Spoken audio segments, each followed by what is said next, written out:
Evening, one and all. Welcome back to the Rags and Jack stream on a Sunday night at 7. We had a small break last Sunday because I was moving house.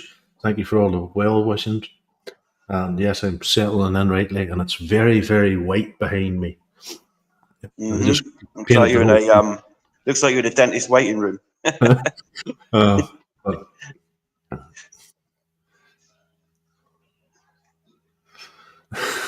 oh, it's not in mine. Right. What were you? Hmm? What are you laughing at? That comment there. I can't see anything. Remember, I'm on my phone. All hair regular. Sorry, Magnum. That's not a bad new name for you, actually. So, no, Jack can't do a roll call tonight because he can't see. But there's I can hardly see this screen even with these glasses on. Packers and Arms is in, all the usuals. Lovely Hey, people. Sheila, Dots in, ourselves in, who else? Bert M's in.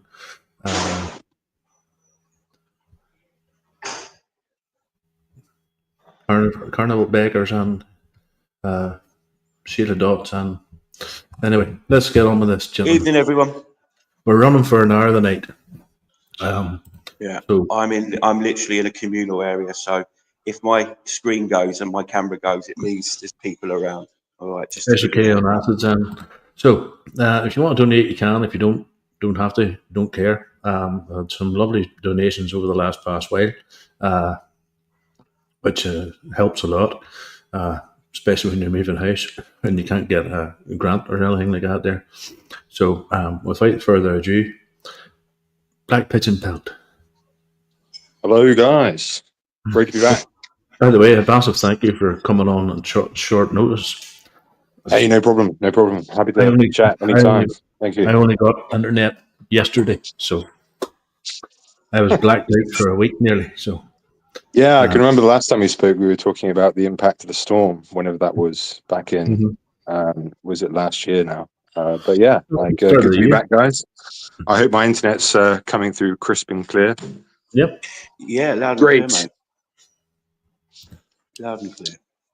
So the topic for the night, if you've seen in the live chat, folks, I've asked a question, put a Q&A up. How has the Labour Party done in their first year? And we're all fucked as at 92%, and it's going great as at 8%. All right. Okay, Rags. Well, let people start making some comments about that, but I think it's more important that you share your fantastic update on your health that you just gave me before the show. Oh, yes. That's really good, man.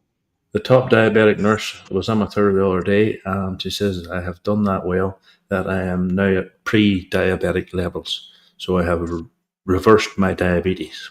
Fantastic, mate. Hey, that's great. Well that's fantastic, Ragnar. Well, pretty much the whole time I was with you, which was a little over 3 months, you were never in. You were always in your green zone. You never even went to your amber, let alone the red. So I saw how hard you were working towards it, and you know you're not a glutton. You don't you just eat when you have to, and you don't eat a load of sugar, stuff like that. So you're doing really well, mate. No, there's Toffee's in. Good to see Toffee. Hey, Toffee, mate. So, Toffee. Black Pigeon Pelt. How do you think the Labour Party has done in the first year? Well, I mean, I'm kind of interested in what the chat has to say, so please do share their comments and thoughts on it as well. But in terms of my own perspective, I think that it's been an absolute laughingstock. I mean, they've had a backbench rebellion about cuts and I think that Jeremy Corbyn has made his own party. I mean, I don't know much about it, but I think several have broken away and have the desire to form a counter party to oppose the kind of spending cuts which I guess Starmer faced criticism for. Yes. And that's just even within the kind of party rank and file. In terms of the whole country and their kind of year in office, it started off with the riots, right? Like they came down really hard on genuine concerns that people had towards the government's policy on migration, but also housing, like the fact that they were housing people rather than others who, for whatever reason, find themselves housed in the kind of homeless bracket. I think there was a policy that, wasn't it, Angela Rayner? She's no longer prosecuting those who are homeless, because I think under Victorian kind of bylaws of latter days period in British history, like, I think poverty itself was a crime, and if you were sleeping outside a bridge or on a back on a kind of, what's the word for it, on a seat of some kind, or trying to find shelter, you were thrown in jail. It was the Vagrancy probably back in those days. You went to the poorhouse. But in terms of your answering your question, Jax, I mean, I just think that they've done a shitty performance. Well, the chat they've done terribly. Well, the chat seems to agree. I think the Labour Party have done an amazing job destroying the Labour Party. Yeah, and isn't it interesting, because like the Tories face the same criticism, like the Tories are they were kind of betraying their own principles, whereas the Labour Party is kind of doing what people suspected. But I guess because they face this rebellion, even people in the hard left, people like your George Galloways, your Jeremy Corbyns, they don't like the fact that Keir Starmer's ruling the way that he is, so it doesn't bode, fortuitous for the first year, I guess, in terms of my own opinion. I mean, like, it's just like it's not. I'm not coming up with anything new here, but that man, well, he's not a man, is he? He's just that thing that runs the Labour Party. He's just a political robot. He just will say anything that, like, he's like Bootneck says, he stands for nothing, because he'll just say one thing one day and complete opposite the other. And no one holds his feet to the fire. But you did mention Angela Rayner there, and I do have to say she is an incredibly stunning woman. My own brother says that. Like, he says, Richard, before we disagree with their politics, that after 4 pints, would you? Yeah. No, I just don't see it, mate. Sorry, no. I just no. It would absolutely no. I mean, to each their own, I guess. But there we go. It would have to be 4 pints of exhibition cider. I tell you that much. Carlsberg special brew. I would say she has flaps on her like an airport windsock. She's been run 3 more times. Someone put up a really funny meme. That program Benidorm where Tim, what's his name? Tim, the actor who plays the tranny in that Benidorm with the ginger hair. I wouldn't know, mate. Sorry. Can't help you out there. Yeah, they're unveiling like a portrait of Angela Rayner, and it's basically that character in its place. It's fucking it made me laugh. What was his name? He's Baker. The one who's Baker says once a grandmother at 28. No, she was a grandmother at 33. She was she left secondary school with the baby, went into care work, and then went into a union, then became a union representative for care work, and then she joined the Labour Party. And she was a grandmother by 33. So her daughter didn't learn anything good from her. No. I mean, I'm also reminded of, what was he called? I think it was a comment by Barack Obama back in the years when Trump was hoping to stand and run for president, and he described him as uniquely unqualified. That was something which many people have often said about Angela Rayner, like the fact that she can't really string a sentence together. These are all kind of almost class-based criticisms, but nonetheless, like, her politics that she's associated herself with the trade unions, I'd imagine that it's kind of a laughingstock at this point, given the fact that her government are helping to introduce cuts that detriment the very people that she claims to represent. Mm-hmm. I mean, like, not only have you got, when they came into power, was they give the underground drivers a pay raise, and apparently now an underground driver is on 83 grand a year. Yeah, they are paid fantastically well. I mean, I don't know all the details of that, but as you say, you do have to spend half your life like a mole. I'd want some fucking I want some good money for that too. and you've always I can imagine it's not a very healthy environment to be in as well, given the fact that, like, you don't see natural light. You've got loads and loads of like dead skin wafting around you from all the sweaty passengers, and you've got all that. So the fair London enough. Underground, the London Underground is filthy as well. It's always covered in black, like a black soot. Like the thing that I've also noticed as well is that there's always, like, I don't know if they're just mice or actual rats, but like you often see, like, a lot of animals down in those tubes as well. Like, often things that you wouldn't expect, like pigeons that are just nesting somehow, and you see rats run around. Like, it is like almost a kind of an urban zoo of sorts. And people just there's literally always a chance that a hostile foreigner will just randomly push you in front of Yes, I've had to watch out for that, like never get too close past the yellow line. Because you just can't trust them. But on to your earlier point, though, Rags, like, I did want to mention, because I think it passed a lot of people by, but the Keir Starmer himself, the leader, the kind of figurehead for this government of a year now in power, there was a story which captivated me. A friend of mine brought it to my attention, but I haven't really followed up on it. But like, didn't one of his properties, I don't know where it is in London, but wasn't it set on fire by like some arsonists, like twink arsonists? Yes. I honestly don't know about that, but there's a story there. Like, is it because he was, not supporting Ukraine enough? Like, what was the reason for why he was targeted, and why did it happen? They were. There was 3 arrested. They were all Ukrainian. They were all male models, and they were all rent boys. Yeah. It just confirms my prejudice, How did them 3 Ukrainian rent boys? Everything you think about your ruling elite is right. But what I was saying, now, how did them 3 Ukrainian rent boys know where Keir Starmer lived? I think it was an intelligence job. I think it was something to do with Ukraine and Russia. Personally, I mean, the other option is definitely on the table. I mean, just look at him.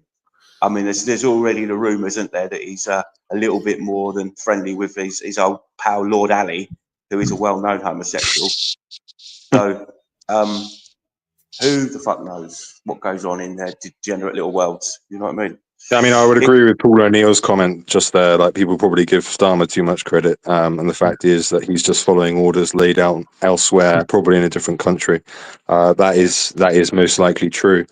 But it nonetheless is interesting to my mind, because for a leader, you are supposed to exhibit certain kind of, you're supposed to be able to, beyond merely the kind of like regular day-to-day stuff. You're supposed to exhibit leadership, and he's not done that. The fact that he's faced rebellions, people are breaking away from his party, it also suggests that they've kind of like lost coherency, haven't they? Go ahead, sorry, John. Chancellor in tears. Yes, last week, yeah. I think it was last week, mate. Yeah. Yeah, he just he's completely thrown that away. I don't, I've got no time for her either, but like, he didn't, would there have been time for a little bit of compassion for her there? But he just completely ignored her, didn't he? Like, but someone sent me someone sent me a funny meme. It was like her face, like blubbing like that, and it was the face you make when you hear the ice cream van and your mum tells you there's chalk ices in the freezer. Well, I was watching an AA stream with Horace, and I think he pointed out that the markets reacted exactly when she started crying to go. There was a run on the pound, or there was, I think, a devaluation of the British pound when she started to cry. Our foreign secretary is this fucking retard as well. Retarded black guy. David Lammy, right? Yeah, who thinks that the cheese that you eat with port is Wensleydale, was his famous answer on Mastermind. I actually found early footage of Keir Starmer. And another U-turn. There he goes. There's another thing I want to bring up later on, gentlemen, about the 2 boys at the Manchester airport. Apparently, more came out with that story. So fire away, gentlemen. Sure. Yeah, sure. I mean, like, yeah. Go on, Pigeon. Yeah, no worries. Like, I was just going to say that for all of these people, whether it's David Lammy, Keir Starmer, Angela Rayner, they're all people that are promoted above their ability. They don't know what they're doing, truth be told. And I think this is the reason why this year now that we've seen all of these things have happened. I think that there's an important point to say here in regards to the prisoners, those that have fallen short of, I guess, regime censorship and disapproval with, I think her name is Lucy Connolly. Yeah. I just wanted to make a point about that. And I could also, as has often been said, like Sam Melia, he was jailed ridiculously for just putting out stickers. You've also got many others. I'm trying to remember his name now, but there was a chap in Liverpool, I think, who fell short of. Yeah. And with all of these things. The guy who committed suicide, remember? Yeah, Chris Lynch, I think his name was. Yeah. And it seems to me that this is a kind of like a poisonous mix whereby you have not just incompetence, which is often what's leveled against our politicians now, but active malice, whereby they are not good at what they do, but they are absolutely authoritarian, draconian in their prosecution of their enemies, whoever they may be. And as we've seen now with this kind of backbench rebellion and Labour Party MPs leaving the party, it's affecting their own kind of rank and file. I think this is significant. Black Pigeon, have you seen the, what do you call it, the festival thing? Glastonbury Festival. Oh, yeah. I was aware of it, yeah. Here you want your country back. Then it was free Palestine. No, death to the IDF. Well, death to the ADF. So that was the controversy. Yeah, it wasn't the fact that he was saying you want your country back. It was the fact that he was denouncing another country's military. And the politicians had to say something about that because they've got to support Israel. If he'd have just said the first bit, you wouldn't have even heard about it. The irony of it, no. I mean, I think if he, as you say, Jack, if he kept it just to anti-nativist talking points, then it would have passed the kind of media searchment, and nothing would have been said. But the fact that he went that extra mile and had to make a pro-Palestine, anti-Israel comment, which the BBC, I think it was the manager who was in the audience at the time. I don't know the details to hand, but they made the decision to keep it streaming or to keep it a live broadcast. And all the controversy was about that. You know, it was all about that. You know. What were you going to say? Go ahead. Sorry, Jack. You wanted to say? No, Rags wanted to say something. Sure. No, it was the irony of him actually saying, you know, Palestine for the Palestinians, you know, free Palestine, free Palestine. Yes, that's right. Do you want your country back? Do you want your country back? Also, white mother, black father, went out for cigarettes and milk, never came back. That's right. I got to see a man about a dog. But he's completely taken on his blackness rather than. Of course, yeah. And it's often that way. I mean, I mentioned Barack Obama earlier. I think that he had a white mother and a black father, right? And it's often, I mean, this is what we're producing now. Like, it's very sad. Guy that was actually looking. Sorry. Have you seen his other songs? Like I haven't. No, to be fair, I'd never heard of what's he called? Like he's got one called like dumb white man or something like that, and it's like a geezer. It's kind of what you'd expect, right? I'd never heard of Kneecap. I'd never heard of Dylan Villain or whatever he's called, Bob Villain. Bob Villain. Yeah, is he some sort of visionary because he changed one letter of a Jewish artist's name? Apparently he's got a double-barreled, fucking really, really posh name. Of course, the white mother, right? When you hear him speak, he's very, very freaking posh. You know, he's very well spoken. You know, you should be called Tyrone Halton Price Fry. But his lyrics are like a 5-year-old wrote them. I do like obviously, like don't give him the oxygen, but like if you start, I only stumbled across it on because someone posted a few of his clips up on an X thread, but the lyrics are like they're just so weak and like they're not clever, and the music's awful too.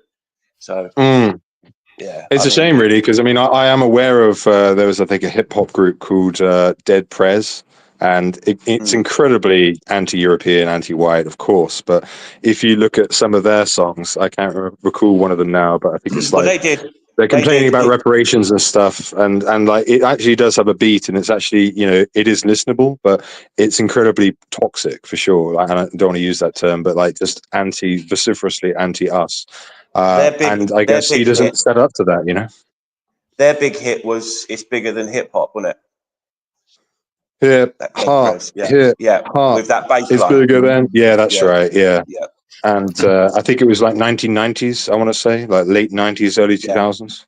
That was that kind of era. But yeah, like and they don't really hold a candle to that, which it is significant as well, because like Glastonbury is probably the biggest festival in Britain, and it's reflected in the bloated prices those people who went there paid to go and see it. You know, what was it, £300, £400, just to stand around the muddy field, you know, like, and for that level of exposure, this is probably why the controversy rippled up, because it was allowed to be broadcast. The BBC decided that they were going to condone this.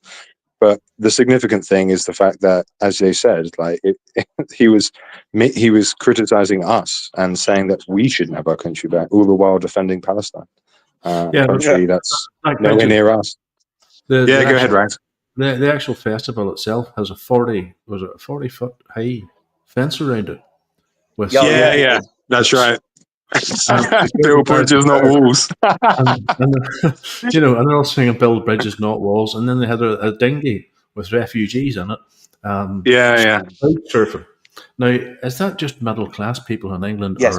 Yes, absolutely, mate, absolutely. And these are the people that can afford £300-400 for a ticket. I would also say as well, just on that. Sorry to Jack to jump in, but I think that the age of the festival is kind of dying now, like, and it's reflected in exactly scenes like that. Sorry, go ahead, Jack.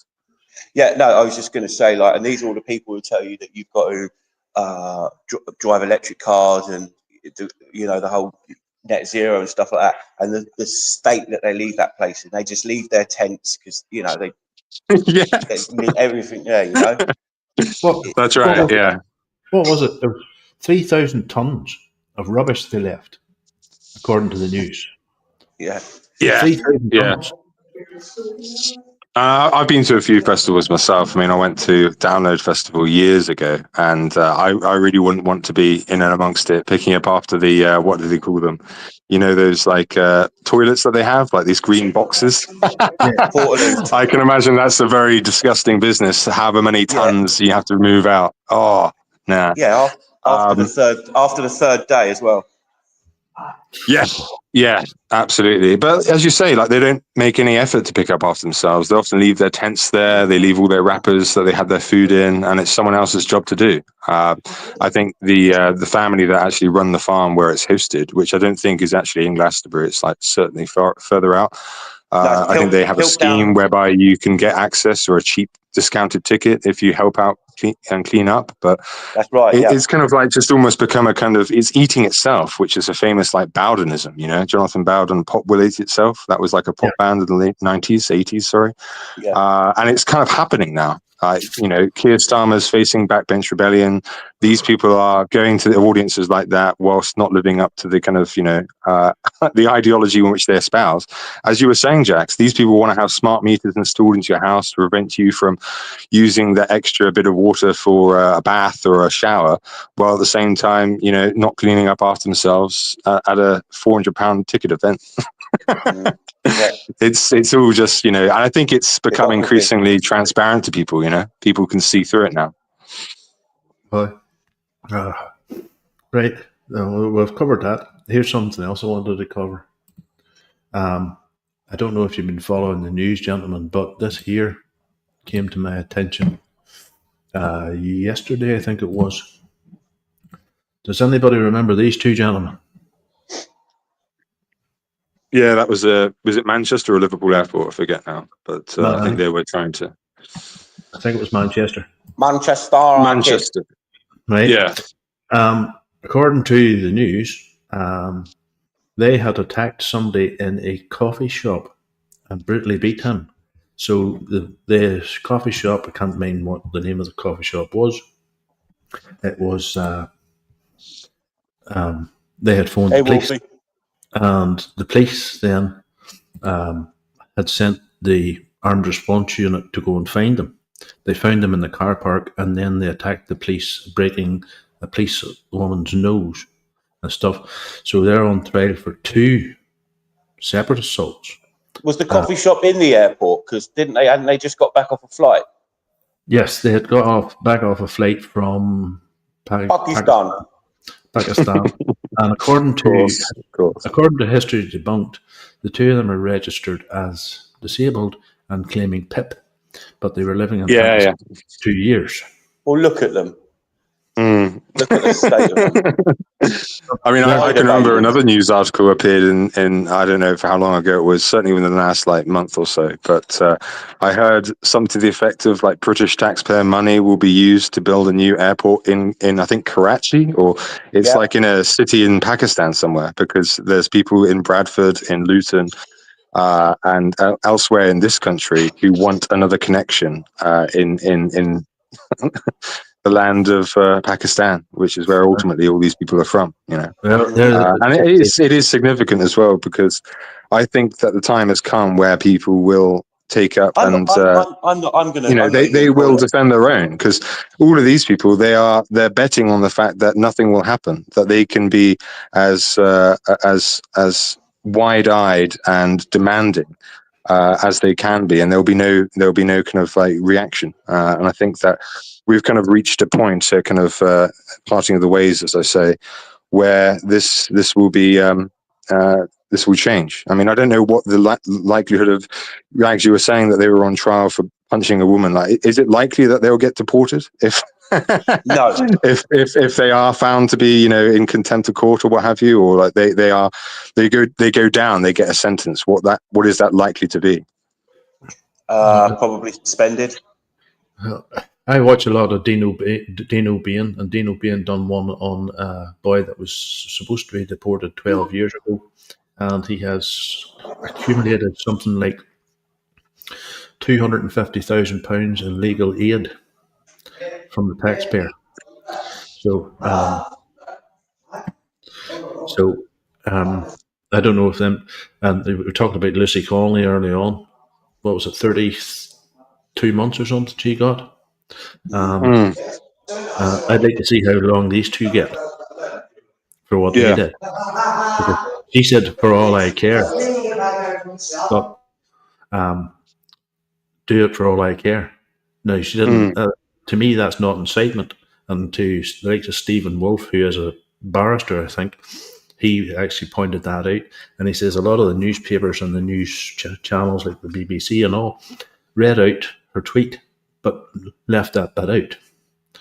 And I noticed it on GB News one night, because I watched GB News and was like, hold on a minute, they missed that part out. Why? Stephen Wolfe had said the exact same thing. They had actually just dropped that whole part of the tweet out. So, but then again, these boys do what they did. I'd like to see how long they get. Yeah. I mean, if we know anything about our judicial system, they'll probably get a very light sentence. Whereas, as I was saying about earlier, those rioters who simply shared something on social media are sent down for 5 years. Which the authorities, 2-tier care, that kind of thing. I also, sorry to interrupt, Jax, but I just wanted to make another point on what you were saying, Rags, which is that I think there was another thing in the news earlier this week saying that the Home Office doesn't know how many people are in the country that are here illegally.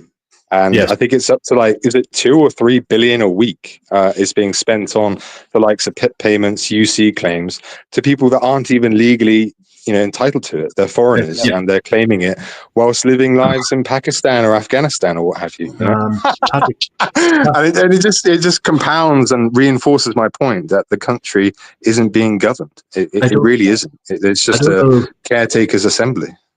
I don't know who actually does Patrick Christie's research, but he came out with 1.4 million people, foreign-born nationals, are in receipt of PIP, and what do you call it in England? It's income support or something. Universal there's many different things. There's like universal credit, which I think is designed to replace all other forms, like JSA, for instance, job seekers allowance. But there's also personal independence payments. There's all manner of money that can come to you from the government's largesse. Milk and honey will flow to you. And these people often are trained. They're told what to say by the various what they called barristers, solicitors, legal aides. In order to maximize how much they receive. So we are being taken for a ride here, and I think everyone knows it.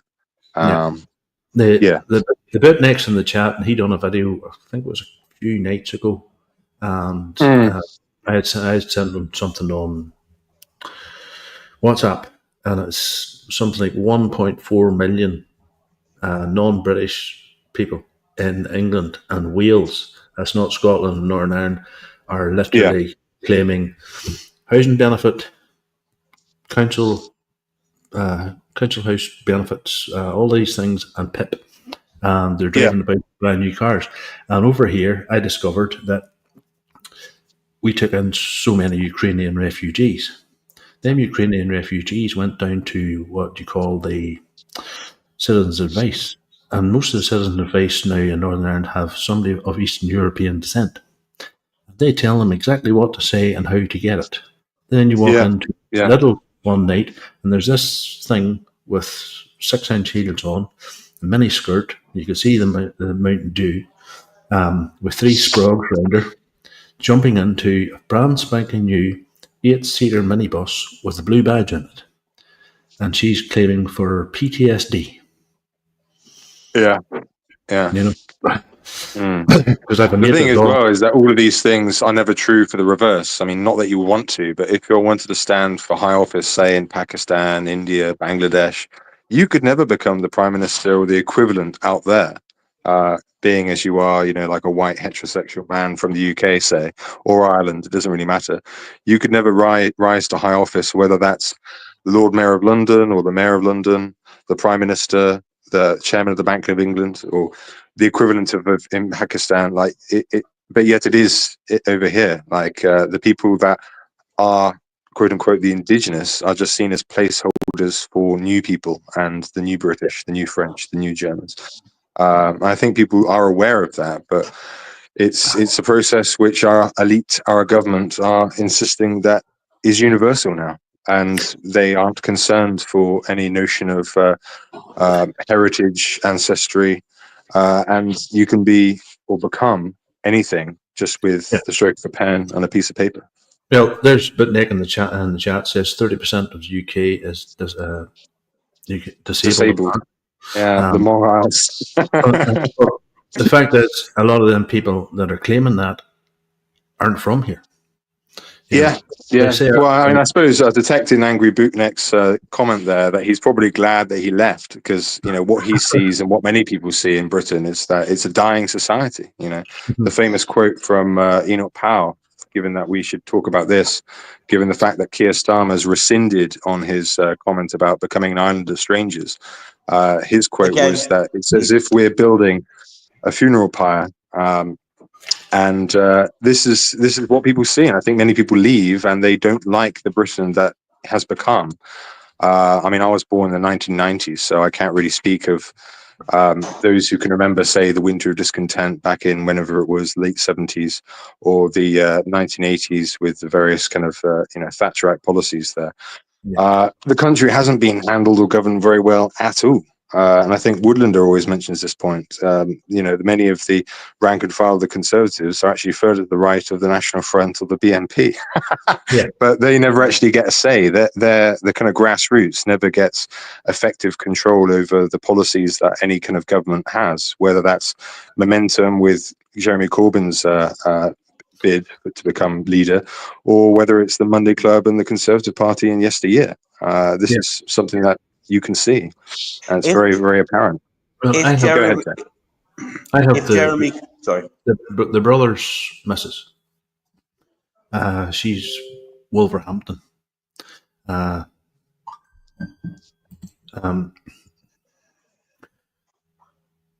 She keeps on sending me pictures of houses for sale here, and she keeps on, what's that area like, Stephen? What's that area like? I says, well, it's in Northern Ireland. It's Akadui way. It's I know that place. It used to be an old farmhouse, but it was converted and stuff like that there. And she says, that's a third of the price that the house that we're in.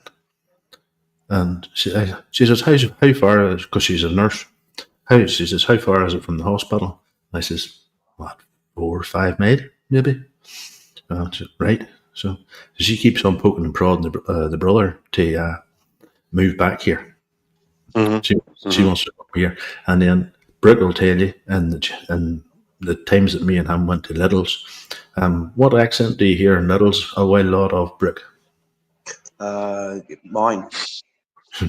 English, Scottish, and Welsh.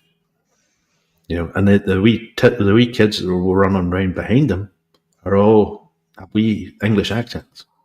So they were born in England, they were raised in England, and now they're here. And we talked about this with the Woodlander.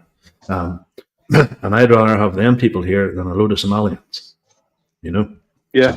I mean, the thing that I saw as well, I don't know if it was this year or last year, but there was I think an Irish march. I think, was it in Dublin or Belfast? I don't know exactly where the location was, but they had the Irish tricolour, and I think the forgive me, Rags, but I don't know what's the flag. Is it the flag of Ulster? I want to say. Yes. And they were marching together in opposition to the fact that both Northern Ireland and Southern Ireland are being flooded by people that shouldn't be here. And that represents an interesting change as well. I don't know how deep that goes, whether it was just a one-off march or whether there is actual talks elsewhere, and it represents a deeper phenomenon. I don't know if you. Ryan. Sorry. There was a second one in Belfast. And right. Well, that makes sense. Yeah. The police that are actually policing that march are in riot gear, and the police that are facing the Antifa mob are in normal uniform. Yeah. They're screaming like banshees and threatening people, and standing with big sticks with a sign on it, but Ireland at the minute is kicking off big time. There's marches in Dublin. There's marches all over the place. They're all nuts. There was some like Antifa type students in the pub I was in on Friday night, and one of them had a T-shirt on. I think I sent you the picture, Rags. It said on the back of it, "Love beer, hate fascism." Sure. I was like, man, if these people, man, they're not the sharpest tools in the shed, So no, I mean, it's always been, I think, a observation for, well, at least 200 years, I'd say. But like, there's always been much more antagonism in Ireland compared to the mainland. But because I remember, was it Ballymena where they were shooting flares at the police and setting fire to cars? Firework. And it kind of like puts us to shame in a way, because they got up to that in France. I remember there was what were they called? The yellow vests. But this was before the pandemic even, and they were that was going on for years. Yeah, it was.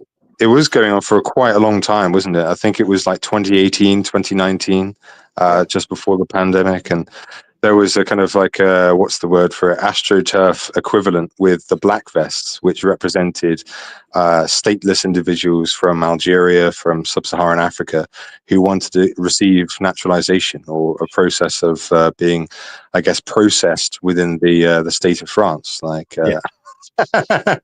There's always this thing, because I think the Yellow Vests were actually quite successful. They did reach a level of international attention which many other movements, for instance, like Just Stop Oil, that throw around paint or whatever it is, like soup in, for instance, Van Gogh national galleries and stuff. Like they didn't, and their representation and reputation is kind of trash. Whereas the Yellow Vests did actually have genuine grassroots support from ordinary Frenchmen who were concerned about government taking away their ability to work and earn a living. Yeah, but there's often a boldness there in Ireland and also in France, which you don't really find in Britain, much to The French love a riot, though, don't they? Yes, yes, they do. They do. I talk about it like this. Since the Second World War, everybody in England seems to have been browbeaten into, diversity is our strength. Here, guys, go and watch the football on a Saturday. Oh, look, there's the Premiership. No, let's follow Middlesbrough. Or Newcastle, something like that there. And women now are sitting there night after night, in EastEnders, Coronation Street, Crossroads. Denny, Miss Diane, that sort of stuff. And people have been brainwashed into not actually caring about their communities. Northern Ireland's different. Northern Ireland has a community. Somebody mentioned in the chat there that the marching season's starting. That's right, 11th July, right? I think that's when the Battle of the Boyne is commemorated. And that is important. I mean, I understand that there's lots of bonfires that in a particular area of Northern Ireland often celebrates, and they throw various, what's the word for it now? I think effigies into the bonfire, which always gets, your Harry Shukman types going worried, going, aren't you advocating violence? Aren't you being a bit culturally chauvinistic when you do that? But it's your heritage, mate. It's what you people have been doing for a long time in commemoration of the fact that you are British and not Irish, and they're wrong to try and take that away from you. I wonder if I can find that. Somebody sent me something today. No, it was on Facebook. Somebody had tagged me on it, and it's the building of a bonfire in Carrickfergus, and it was 400 foot high. 400 foot. Is that the record? Like how high do they go? That's what I was going to say. It must be a new record. And what's on top of it? A Vauxhall Astra done up as a police car. Yeah. And again, that probably would only be possible in Ireland. I mean, I remember seeing footage of, I forget the guy's name. I know that he's Laura Towler's a big fan of him, but he's from Bolton, northern chap. Maybe you can help me, Jax. But he was often going around destroying, what's the word for it, smokestacks back in the 70s and 80s. Oh, Fred Dibner. That's the word I'm thinking of. Yeah. I'd imagine that nowadays they would put a stop to that. Oh, you can't do that, health and safety, etc., etc. But in Northern Ireland, 400 foot bonfire. Oh, wow. The first year. The significance of the bonfires is because we lit the bonfires so King William could find his way up. Of course, to land here. And they went to war. One thing I maybe you guys are aware already, but I'm going to just regale you with this tidbit for a moment. I don't know if you guys are aware of the hymn. What was the word now? Come out, all ye faithful. Apparently, that was written sometime in the late 18th century. It would have been probably late 16th, early 17th century, and it apparently is a kind of a cloaked reference to Jacobitism or Jacobites, who were supporters of the House of Stuart, as opposed to the House of Orange or the Hanoverians, and come out all ye faithful, or come all ye faithful, was a desire to rally around those, particularly in Scotland of all places, where they obviously supported Bonnie Prince Charlie, or at least for a time. And they would have this as their kind of way of, what's the word for it, subterfuge, doing something which is public but has a different meaning if you're in the know, as it were. And that was another thing of our history. They were supporters of the Jacobite succession, so I suppose like royal kingship, the idea of against Parliament and the Bank of England being established. But and like they use bonfires obviously to represent, this is safe to land. There aren't any troops here. Come land here. In my area of Cornwall, there's often a tradition of smuggling, where if you'd have a wreckers, there'd be like a cargo ship. It was, I think it was in Devon actually, but there was one back in, I want to say 2005, 2006. I don't know exactly where it is, but there was a lot of people on the beach bringing out brand new BMXs and cars and motorcycles. And that's wrecking tradition. You see, that's what we do down in the southwest. there's some sort of salvage laws, isn't there, for shipwrecks? And well, I'd imagine so, but like, I don't think it's legal, mate. I think the police would try and stop you. Yeah, no, but I remember there was like it was a shipping container that had shed some of its load, and it like had brand new BMW gearboxes in and stuff like that. And The Cornish and the Cornish and the Devonshire were down there, just like taking. That's right. Yeah. But often the Cornish would often light fires in order to present themselves as lighthouses, and then it would lure the ships to the rocks, and then they break up, and then you just get the rum or the brandy or the tobacco. This is obviously years ago, 18th, 19th century, of the contents inside. But there's another one as well. I think there was a Danish Maersk, I think is the name. Like that hit a rock, and there's lots of Lego to be found, particularly in North and South Devon. And you can just go on a beach one day and you'll find, I don't know, a Lego horse or a Lego octopus or like bits of bricks from, I think it happened in like, I want to say the 2000s. But there is a history there with that, just to relate it back to bonfires, I suppose. Yeah, Maersk is a big shipping magnet, isn't it? I think it's probably the biggest, isn't it? Yeah. And I think, is it Danish? I think it sounds Danish. It could be Croatian though. I'm not entirely sure. I remember here when I was younger, you'd always hear Greek shipping magnates. For some reason, it was Greek. Yeah, that's right. I never quite worked that out. Cool. Well, it didn't registered there. I guess so, mate. I mean, I think, wasn't it JFK's widow? She married a Greek boss who was involved in like the shipping business. Yeah, that's right. Yeah, that's her name, like Jackie. I forget her surname. Yeah, I think one of her husbands after the assassination was a Greek, tycoon of some sort who was involved in the shipping business. Often, probably, and again, I don't want to be gilding Lily too much, but I'd imagine probably has some kind of history with organized crime, given the fact that you're talking about back in the 60s, 70s, there was a lot of money involved in that, much like now has been deviated away into, art and crypto, Bitcoin. I'd imagine shipping was also something similar like that, just in the same way that you have it within plot lines of Peaky Blinders, like it's how you navigate and transport various items that you want here, there, and everywhere, County lines. Yeah. County lines, yes. Yeah, horrible things, man. Hello, Al. Yes, Al Mack, I forgot to tell people that Al has had a new addition to the family. Hold on. Oh, well done. Hold on to congratulations. I can't show you. Where is Al? You got a picture of her, haven't you? This was them today, apparently. Behaving themselves for once, he said.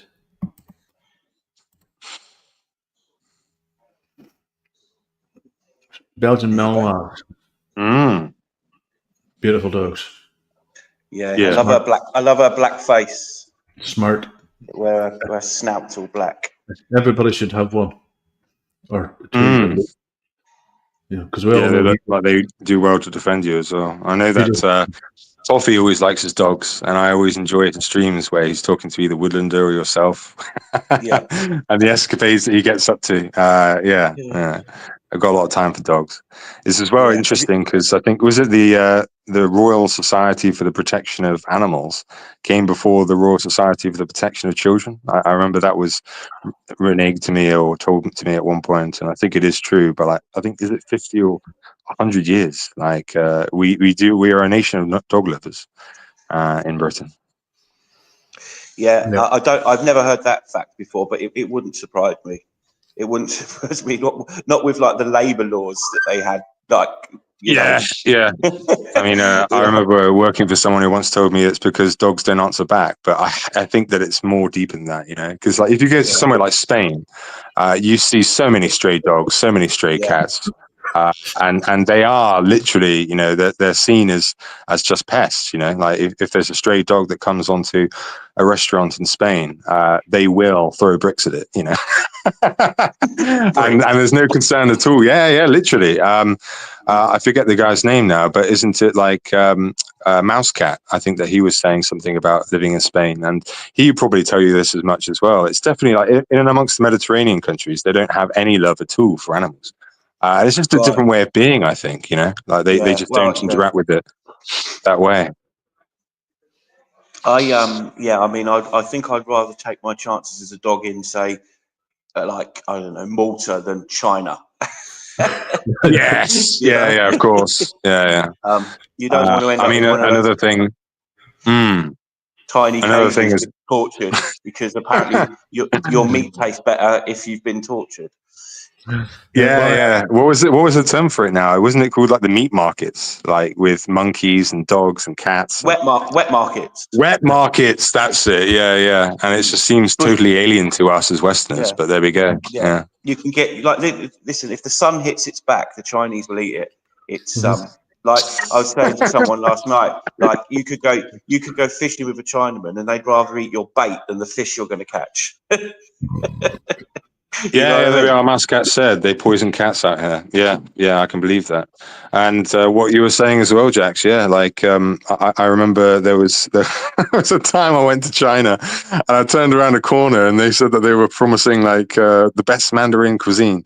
And there was a guy with a Bunsen burner, and he was cooking a rat. Is this true?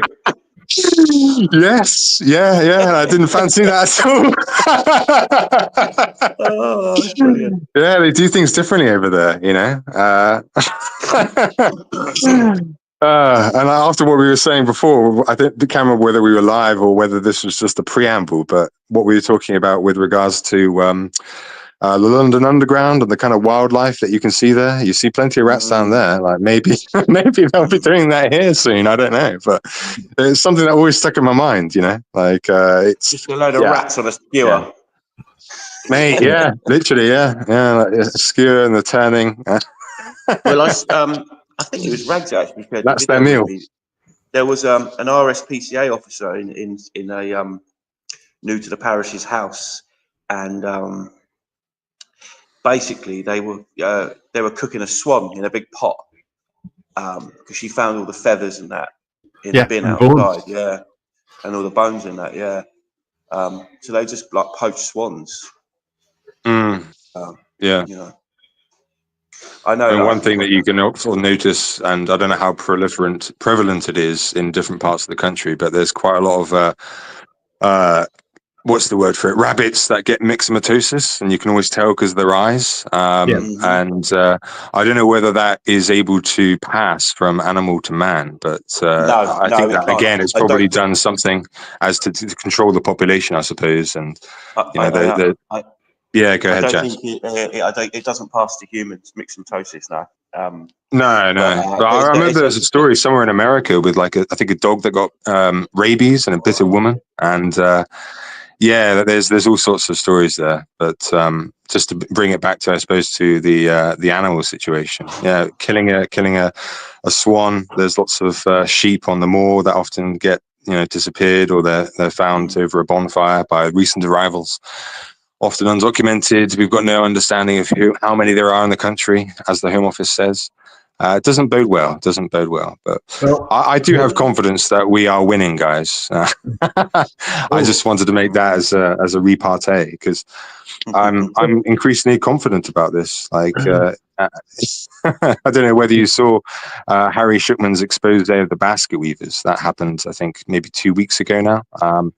And he's got nothing to say apart from he fills it a lot with waffle. And it really is just desperate. Like, I think they rely on state funding, just in the same way that all of these migrants coming over, we pay for them to be brought over, and when they are deported, they are given a stipend.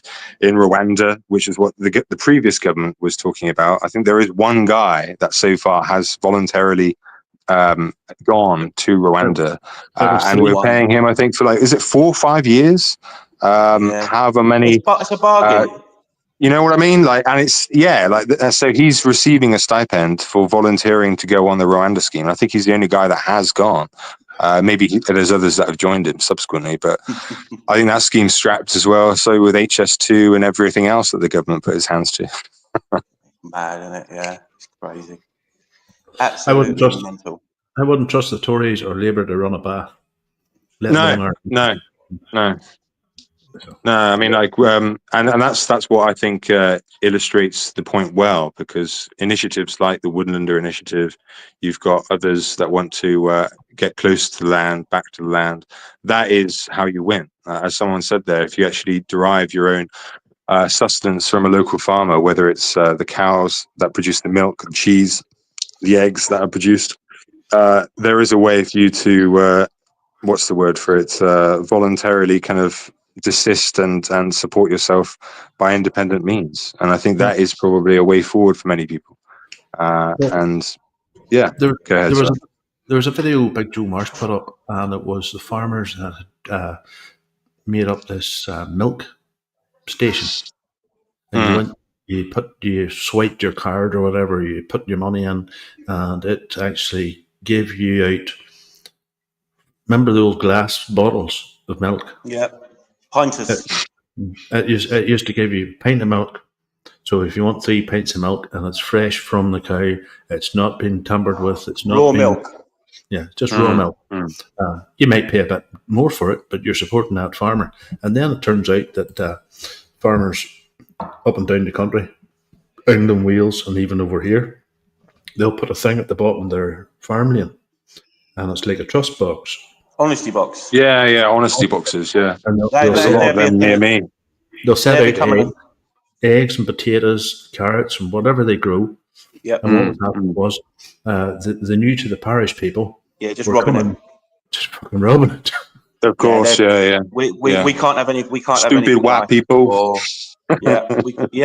This must be for me. Well, it's a testament of a high trust society, isn't it? Because you can only go around doing that, selling your wares without you being there, if you have trust and confidence of the people that are going to be doing business with you. The soon as it is, wrecked or destroyed, everything's stolen, you're not going to be doing it again. And it's a testament of the high society that exists in certain rural parts of this country. It's a shame when it disappears. There's Baker in the chat. It says mate lives in Vietnam.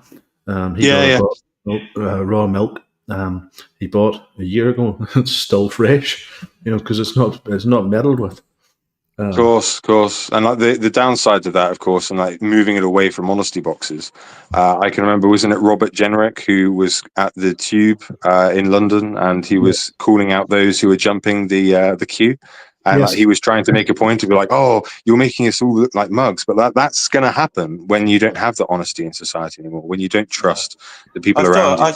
And it's kind of like, you know what I mean? Like, everyone realizes that this is the consequence when you don't have the goodwill in society anymore. And that will's been taken away because of this multicultural experiment that we've lived under for the past 50, 60, 70 years. Yeah. But then, listen, guys, can I just interject? I'm going to get going, but you two just carry on until you're done. But I've got to get going, right? So, all right, take care, Jack. I will see you next week. Rags, I'll talk to you tomorrow. Good night, everyone. See you later. Right. Take care. So, where were we? The High Trust Society stuff. High Trust, yeah. I watched the fella Robert Jenrick doing that thing, and people jumping the stiles and all in the thing, not paying. And then there was another MP, and he went and visited a hotel, and it was housing illegals, and they were riding bicycles for, is it Uber Eats? Deliveroo. Would surprise me, modern day gig economy. And then them guys, the guys that go around and video these hotels, went into the back of the hotel, and they had pinged, is it pinned or pinged, this something burgers bar.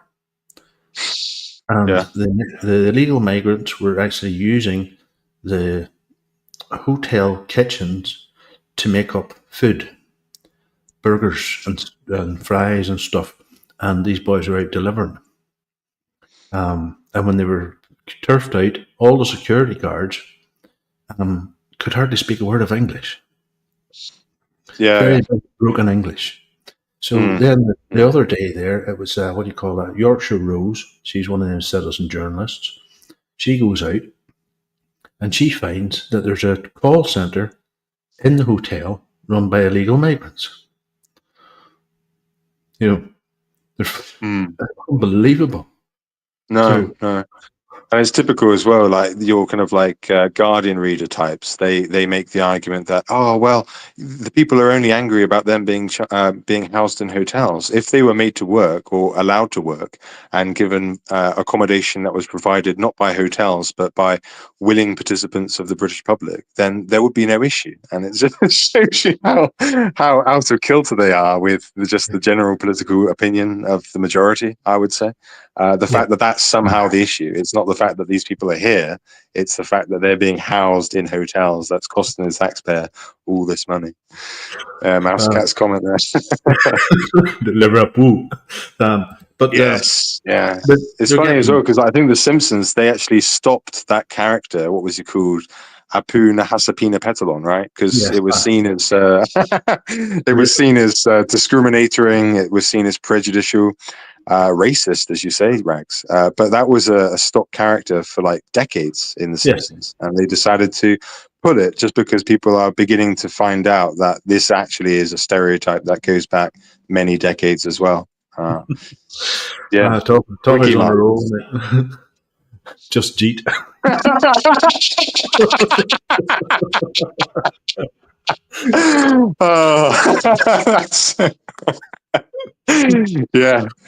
No, I think it was Toller who created was it the term like what was the term now? Like, because they always wear trackies, right? Puma trackie.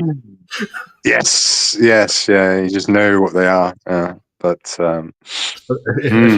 if you watch, he comes on at the end of every month for us. No, Matt the Angry Bitnik, and literally now when you're on YouTube, you literally have to speak in code, and you're talking about the 4x2s, and you're talking about the followers of Alan's snack bar, that pray at the church with a big golden bell end, because every time you do, if you mention it, it pings up. Now, Toffee had mentioned earlier on in the chat there that there was comments that were being hidden. Now, he cannot hide them because he's a mod and stuff. So somebody's watching this here and watching what we're saying. So. Yeah. I mean, that's something that we haven't actually touched about, Rags. I mean, I can go for another half hour if you're up for it. But you want to talk about Oswald Mosley, right? Yes. I know that the Hope Not Hate researcher Harry Shukman took particular inspiration from a member of the audience, I think, in a 1963 broadcast with David Frost. I don't know what the program is called now, but he was an anti-fascist, and he was calling time on Oswald Mosley's racism, his fascism, etc. And he derived particular inspiration from that, and his subsequent activity, looking at the basket weavers, looking at various other far-right organizations up and down the country. And really, they are just a effectively regime enjoys, as Natty says. They are simply trying to quell public dissent and dissatisfaction by stopping people from talking in code, as you say, Rags, from being able to talk about these things openly. And when someone like myself or the Woodlander or indeed Toller come and speak to you about this in a public forum or on a publicly accessible video, they don't like that. And I think that it's very clear to everyone now. Like Morgoth, I think, was doxxed in maybe 3 weeks ago, recently. And I think that it's reaching a crescendo. And I would cite, and again, the name of I'm forgetful of, but I think her name is Philip Connolly or Philippa Connolly, Lucy Connolly. Lucy Connolly, yeah, I think that is the kind of what's the word for it? The straw that will break the camel's back, as it were. I think that this is reaching a crescendo now, and you see it within the actual government itself. The fact that Jeremy Corbyn's moving out, he's making his own political party. The rank and file are dissatisfied. The likes of Harry Shukman don't enjoy full support in the government, and they probably won't be funded much longer over the next decade or so. So it's reason to be cheerful, you know. Chief Moody's in the chat. Evening, Chief. What was I going to say? But correct me if I'm wrong. Oswald Mosley, was he not a Labour peer? He was indeed, yeah. I think he crossed the floor famously, and again, it is related to Ireland, Rags. He famously didn't countenance the then government of the day. I think it may have been Liberals, actually, but I think it was a Conservative Unionist coalition, or at least a Conservative party, that were making the decision to send in the Black and Tans, as they were famously known. And he disagreed very publicly and in the House of Commons in his speeches about the reprisals, which is the organised killing of many members of the public, many ordinary Irish people in both Northern and Southern Ireland. And he crossed the floor, which is that he no longer was a Conservative MP, but became a Labour MP on that issue. And, you know, obviously his subsequent history is more well known, but the fact that is that he was given, I think in 1946, 1947, he was famously arrested in 1940 with Defence Regulation 18B, which arrested all these people, quote unquote, far right, anyone that was seen as a fascist sympathizer, Nazi sympathizer. They were just blankly arrested after 1940. And when he was released, he was given a chance to come to Ireland and live out his life there in exile. And I think he did decide to go there. For a time he was living in France, but the Irish always remembered Oswald Mosley for being the man that defended them, both North and South. And that is an important history to remember. Enoch Powell finished his political career in Newtownards here as a DUP councillor. Yes, I believe so. Yeah, wasn't it? Was it correct in South Downs? I seem to remember that was the constituency I think that he represented. South Down would be Newtownards constituency, just below Belfast, and it's sort of it's on the Ard Peninsula. That's where he finished his career. I don't know if he lived here for a while. I don't know if he ever went back to England. I don't know either myself, but he was certainly someone that in my time at student universities studying the history, he was seen as a man that represented lost causes. And that's a very triumphalist, very Whiggish view, the idea that he's just championing causes that are lost. The idea that not just the British Empire, but the British state itself is hopeless and it's going to, devolution is inevitable. Scotland will secede. Northern Ireland will become part of unified Ireland. It's the way in which they kind of, you know, the other term as well that I think is in keeping with this view is the idea that if you're on the right side of history, if you're like Shukman and you deplore racism, you don't like discrimination, you don't like the idea of, oh, well, you can't be British because it's an exclusionary identity. Not everyone can be this thing that you can be. You're not on the right side of history. And I've always hated that. I've always hated the contempt with which this is assigned to people that fall short of the, I suppose, strictures that they're demanding everyone conform to. Well, Mosley was in Fermoy and Galway, apparently. And where John Enoch Powell, he died in London, England, in February 1990. So he must have went back after he finished his political career here.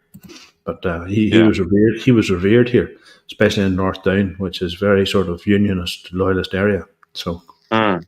The other thing about Oswald Mosley, I'm thinking about Enoch Powell. I believe he actually had Welsh ancestry, and he was known as a man that could speak many languages. He was a prodigy in many respects. I think he could speak ancient Greek, Latin, French, German. He knew how to speak Welsh, Irish as well. I think that, Urdu. He was, I think, a professor. He didn't manage to beat Nietzsche's record by being a professor before the age of 24, 25. I forget which one it was, but he did become, I think, a university professor in Australia, which he eventually quit in order to join the army and fight in World War II. Mm-hmm.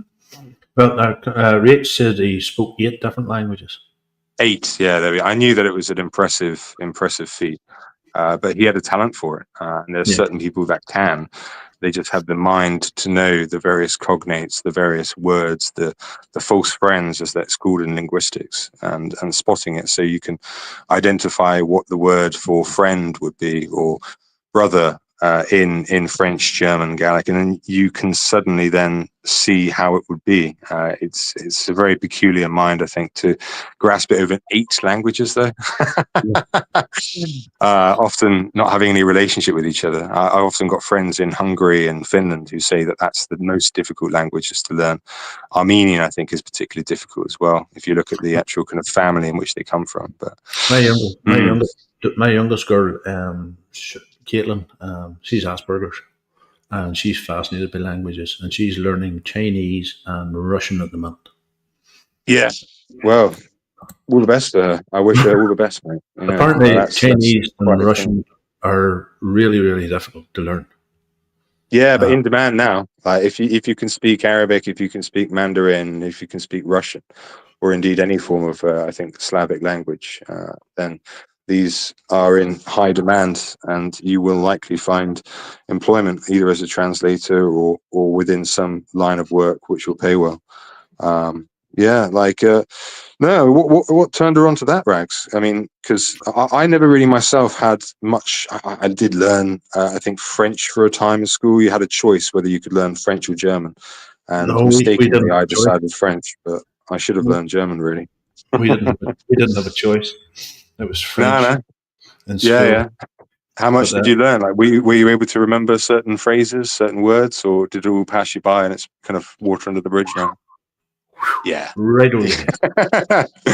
I think the English are known for that, because it always struck me when you're in the continent, whether it's Vienna, whether it's Paris, whether it's Berlin.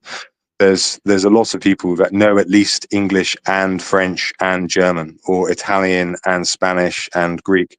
It's something which I think for us in this island, in this part of Europe, we've never really particularly cottoned onto.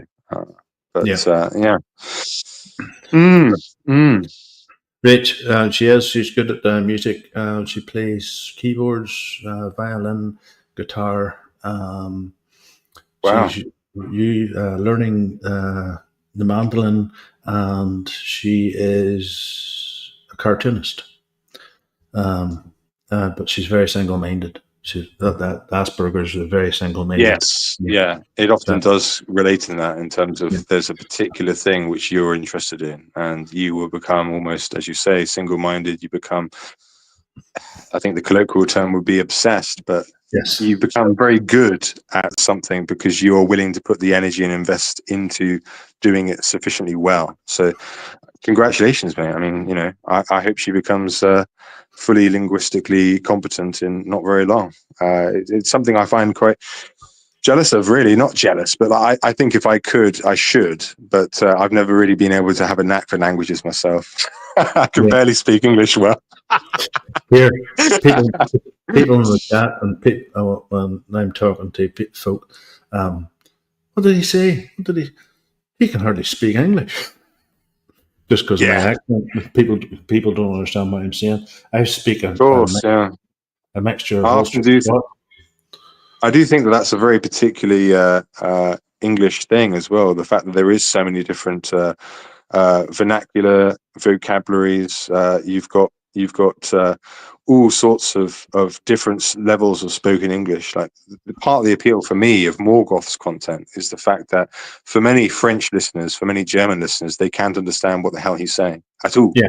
You know, and for a long time that was seen as for why he wasn't doxxed, why he wasn't taken off YouTube and so forth, is the fact that his voice, his very distinct way in which he would speak, is almost a kind of what's the word for it? A shibboleth in a way, Yes. because those that aren't in the know and can't understand what his stream of thought is that he's enunciating are unable to follow.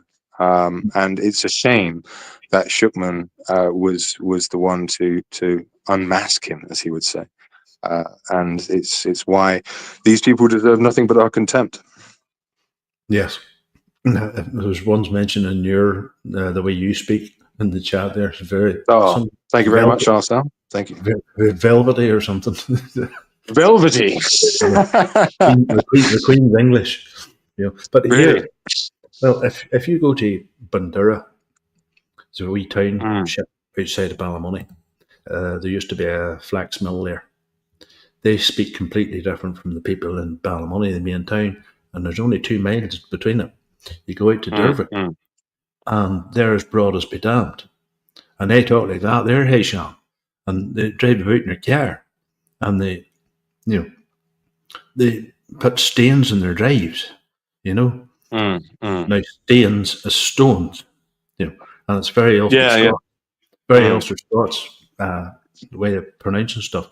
But then you go up 6 miles up the road up into Coleraine, where I was born, and it's very, very different. So when I moved to Ballymoney, and I have lots and lots of mates here in Ballymoney, I literally had to change my accent so they could understand what I was saying. Yeah. You know?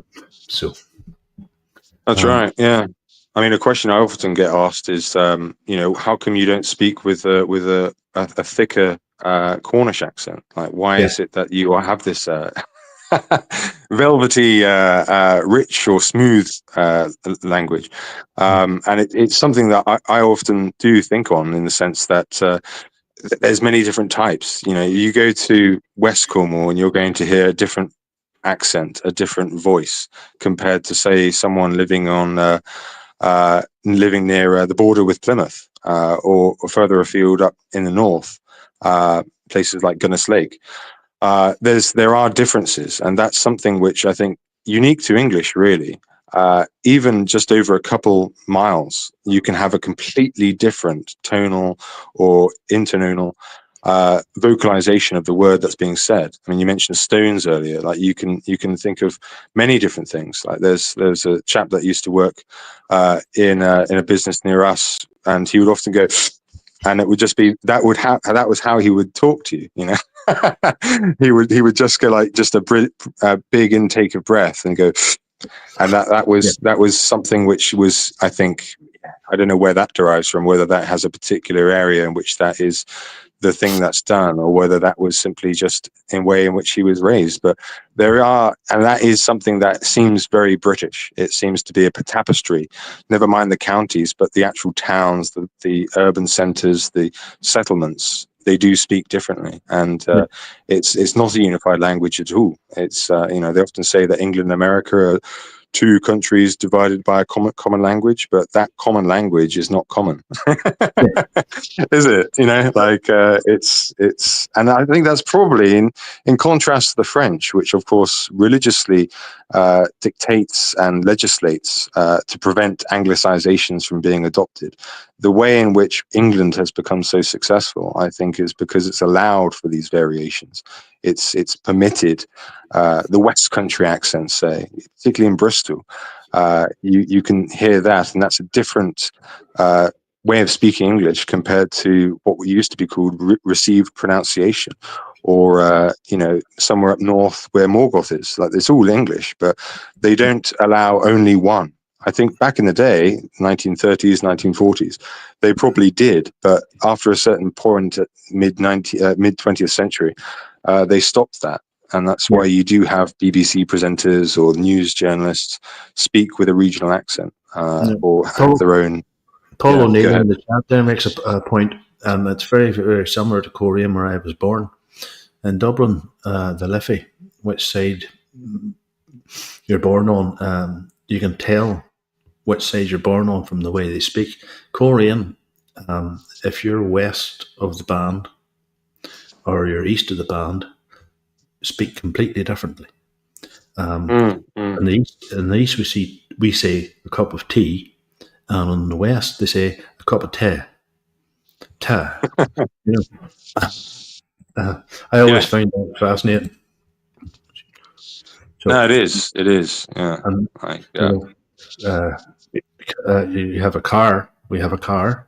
No, they have a car. A car. What is that? What's a car? Yeah. I mean, it's interesting as well in the sense that when I was looking at my particular part of the world's history, Cornish used to be its own language. And I think during the last English Civil War, so this is between the King and the Parliament, the Cornish were obviously royalists, and they used Cornish as a way to send messages to one another without being understood by the other side. Like they wouldn't be able to read or write or Cornish or understand what was being said. And so they were utilized a lot of spies, intelligences as they were called, in order to, send messages over. And I think that was probably the last time in which it was prominently used, because I think subsequently, 17th, 18th, 19th centuries, Cornish did start to not be spoken so much. And it's probably the same as well with the Scots. Like I think the Welsh and the Scots, I think the Welsh are probably more successful. I think there's probably more Welsh speakers now compared to, say, how prominent is Gaelic? I think that's probably how you'd say it, Rags. That's spoken in Northern and Southern Ireland now. Like how many people do you think? Gaelic in Ireland, there's a thing on. I watched a video one day, and it was a woman tackling Jerry Adams outside a court, and he starts speaking in this, what they call Gaelic, and Sinn Féin's Gaelic is not the Irish people's Gaelic. And they used to teach Gaelic in Irish schools. Now I have a few Irish followers in the chat, and they can correct me if I'm wrong, but they stopped teaching Gaelic in schools. In the very far reaches of Donegal, you'll have people that speak Gaelic, and only Gaelic. They don't speak English, but it's a very, very small minority. Yeah. No, I mean, it's just the same all over. There's a place in France that's Brittany, and that's seen as a little Britain, little Cornwall. And there's lots of people there that speak Breton, and I think probably more people than actually speak Cornish. Like Cornish is probably less than maybe 1,000 people, maybe 2,000. It's not to say that they shouldn't, but it's very difficult to have if you are learning a language, to be the only one that you can learn off. Have a conversation with yourself. Apparently we're an island of strangers, because we had the Normans. Yes, that's right. Yeah, the Anglo-Saxons, the Normans, the Celts, the Britons that came up through Cornwall, I think it was. That's right. Yeah. Settled. I assume the Britons, that's where the actual name Britain comes from. I'm not too sure. Yeah. Breton. Breton. That was pronounced Breton. That was the west coast of France, I think. That's right. Yeah. Modern day Brittany. There's a Saint Michael or Saint Michel in Brittany, and there's a Saint Michael in Cornwall. It is interesting to learn about this. I mean, I think on your earlier point about being an island of strangers, I personally have always thought that it's particularly profound when you look at the etymology of the word Welsh, because Welsh means, I think it's Anglo-Saxon or a Saxon-ism applied to the people, which means foreigner. Yes. And that really does hit home on what's happening, because like the Welsh were indigenous. They were arguably before the Irish and the Welsh. The Welsh, came before the Scots and the Cornish and the other peoples, like the Welsh, is a nation which precedes all of them, and yet they're seen as foreigners inside their own land.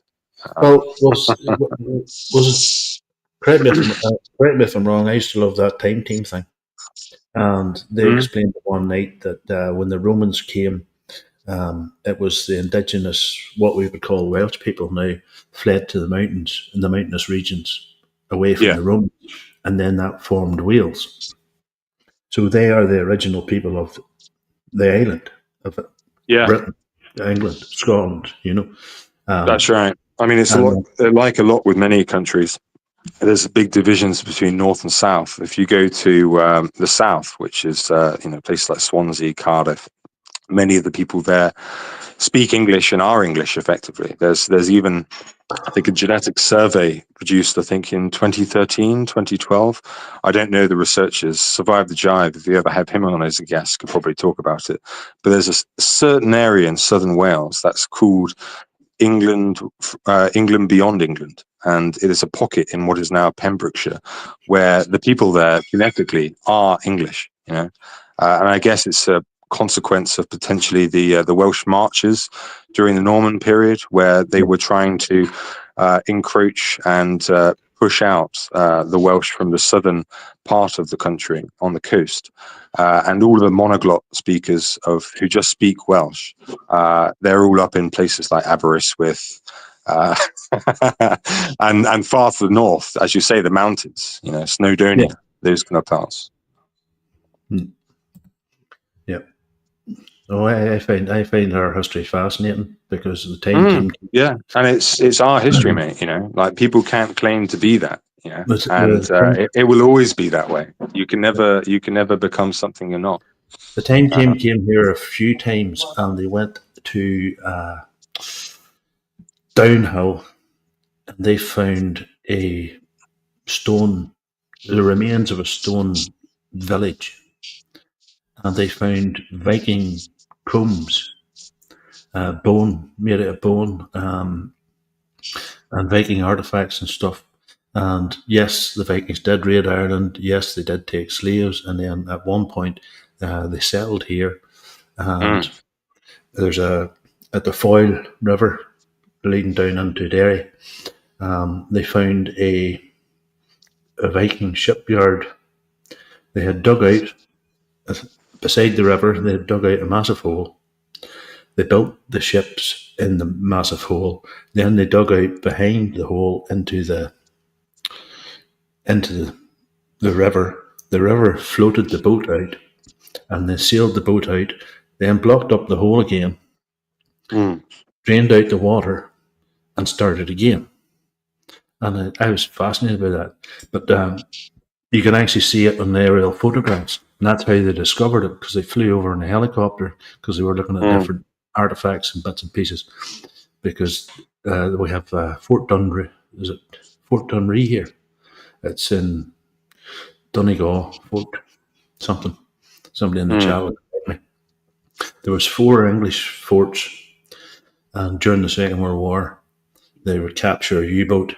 They would bring it down and through. They would take all the technology off it and study it. Then they would tow them out into the North Sea and then scuttle them. Yeah. And apparently there's a graveyard of U-boats just north of Ireland. They're lying at the bottom of the ocean. And then there's an arms dump between Northern Ireland and Scotland, because remember when Boris says we're going to build a causeway across to Northern Ireland. We're going to build a bridge. Somebody says causeway. No, he was going to build a road from Scotland to Northern Ireland, and somebody said, but there's a whole pile of munitions that are at the bottom of the sea. That's right. I think there's a big ditch there as well, isn't it? It reaches a very long depth, which, and as you say, it's filled with like old explosives. But even if the explosives weren't there, I think the depth of the ditch, or whatever you want to call it, the dike, is such that it means that some kind of like mega project, like the Eurotunnel, just wouldn't be possible or feasible to build either a bridge or a tunnel to allow trains or transportation across from Northern Ireland to Scotland. Well, But yeah, they talk about we're a nation of immigrants, but there's been human life on this island of Ireland, north and south, for 32,000 years. Into the, was it Neolithic? Is it Neolithic or something like that? There, tag team did a thing on it, and then there was a sort of like a freeze, and it was all cold, and everybody sort of froze. But we've always been here, same as in England, same as in Scotland, same as in Wales, and I would assume it's around about the same time. You know, yeah. We just didn't magically appear here. 50 years ago and say, "Here, this is ours." No, and we're not superfluous either. Like we can't be swapped for anyone and just randomly allocated and given a passport, and then that magically makes you. I mean, there's an American phrase, I think it's called a magic dirt theory, which is the idea that you can take anyone in the world and make them a Welshman, make them a Cornishman, make them a Scotsman or an Irishman, Englishman, Briton, and it's just not true, and everyone knows it. And it's things like this: eating swans or killing their daughters, honor killing, which is self-evidently proof that they aren't like us or will ever be us. Yeah. But this is what Schuckman steadfastly champions and believes is possible. And no matter what evidence is presented before him, he will religiously counteract any counter-signaling from the likes of us, and in an attempt to try and prove that we are just haters or bigots, and as Woodlander calls us, reprobates. Yes. Right, hold on. John Palmer's just sent me something here. It's maybe a bit long, but I'll play a part of it anyway. Sure. Let me know if you can see this here, folks.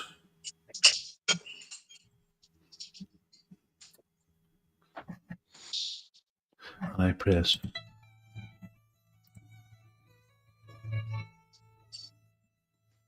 Ireland's long history is riddled with folklore, ancient mythology, and ancient societies, which include the Druids, who were highly regarded among the Celts. They were considered teachers, wise priests, and even as magicians. Many stories and myths indicate that the Druids frequented oak forests a lot. Subsequently, the Celtic meaning of the word Druid is knowing or finding the oak tree. Stories of fairies playing pranks on farmers and leprechauns hiding their gold at the end of a rainbow are other examples of legend preserved in Celtic society. I recognize that voice. That's Robert Seffer, I think. It was divided into two parts: the lighter half in the summer and the darker half in the winter. Samhain, or Halloween, was the division between these halves. The Celts believed that the veil between our world and the other world was thinnest at this time. The day after October 31st, which is Halloween, is the Day of the Dead on November 1st, or All Saints' Day, when those who have passed away are remembered, and some Celts would wear costumes to confuse the spirits, potentially roaming our world during the time of transition. They did not leave behind a written record, so knowledge of the Druids comes from classical writers of their time, such as the Greeks and Romans, and they were compared to the Aryan Brahmins of India, the Pythagoreans of Greece, and the Chaldean astronomers of Babylon. Julius Caesar wrote that they, and I quote, know much about the stars and celestial motion, and about the size of the earth and universe, and about the essential nature of things, and about the powers and authority of the immortal gods, and these things they teach to their pupils. End quote. That said, there is surprisingly very little that is known about the ancient origins of the Druids, at least as far as academia is concerned. Turning to legend, let us start with one concerning how Scotland got its name. Scotta, in Irish mythology, is the name given in this version of the tale to the daughter of an Egyptian pharaoh around the time of the Exodus, who married someone named Goidel Glass and became the founder of the Scots and Gaels after being exiled from Egypt. Now, Goidel Glass was the grandson of a... Yep. Long history.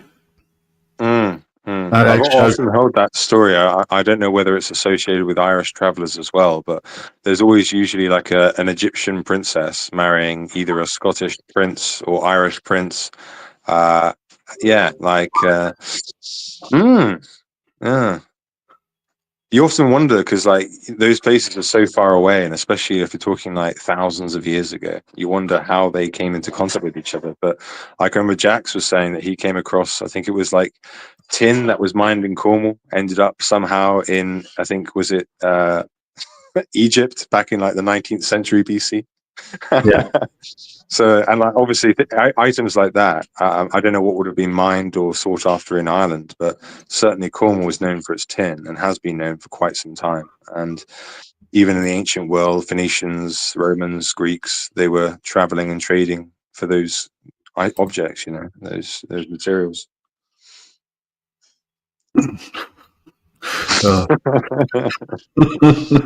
Anyway, folks, that's me for the night. I'm getting sore here. I hate this bloody wheelchair. Thank you for coming on, Bright Pigeon. Hey, no worries, man. No worries. It's been great. Thank you to everybody in the chat. You've been absolutely amazing. Apparently, there's a new feature. Oh, I'll do the poll. The poll was, how has Labour done in their first year? We're all fucked, 92%. It's going great, 8%. Yeah. There you go. So that's what I think of that. So that will leave me to say thank you for coming. And Jack had to nip off because he is in a hostel at the minute and he's surrounded by other people. And Get your donations in, people. Yeah. Well, thank you very much for having me, Rags, and anytime. Thank you very much. Cheers. Yeah, talk to you later, bud. Yes, Sal, that's what I was wondering. Who are the 8%? So, and I will leave you with my usual good night, God bless, or in my case, Odin bless.